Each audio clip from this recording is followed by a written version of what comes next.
A new report by Amnesty International says the Rapid Support Forces in Sudan committed ethnic cleansing and crimes against humanity during the group's capture of el-Fasher. The battle for the city, which ended late last year, was one of the bloodiest episodes in Sudan's civil war. Let's speak to our colleague Barbara Plett-Usher, who's in Nairobi for us. And Barbara, just tell us what's in this report.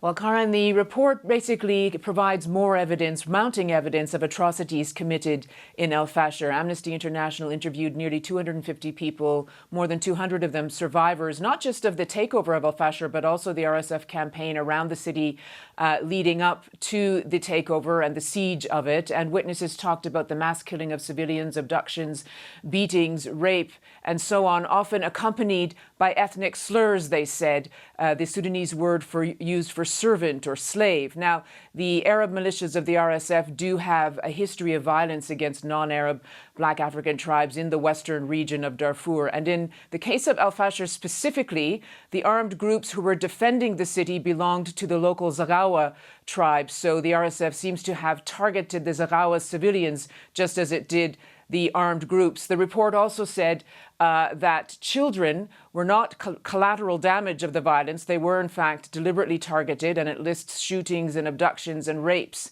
as well of children.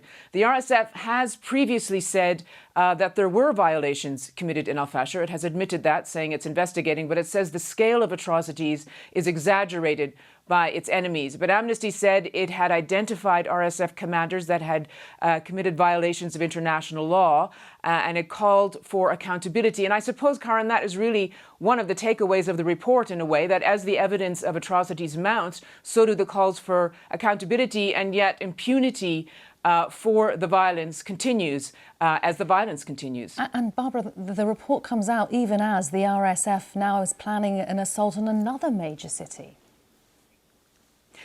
Yes, that is what it appears. This is the city of Al-Ubaid, a strategic city in south-central Sudan. The RSF has been massing troops there, apparently planning a ground invasion. It has essentially had the city under siege for a large part of the war, but it has increased drone strikes in the past month. And this has led to a lot of international warnings. So from the UN, from humanitarians, from Western governments, warning that there could be another round of mass civilian violence. They're basically afraid that another el-Fasher will happen. Now, Al-Ubaid is not like el-Fasher in that it doesn't have a one major ethnic group that the RSF considers to be an enemy. It has people from all over Sudan. But that intensified airstrike campaign by drones has been targeting fuel, it has been targeting water, power, supply trucks. And so there is a growing humanitarian crisis there. What the RSF says, that is the government, the parallel government that is aligned with the RSF, it says that it is listening to international concerns and that it has now approved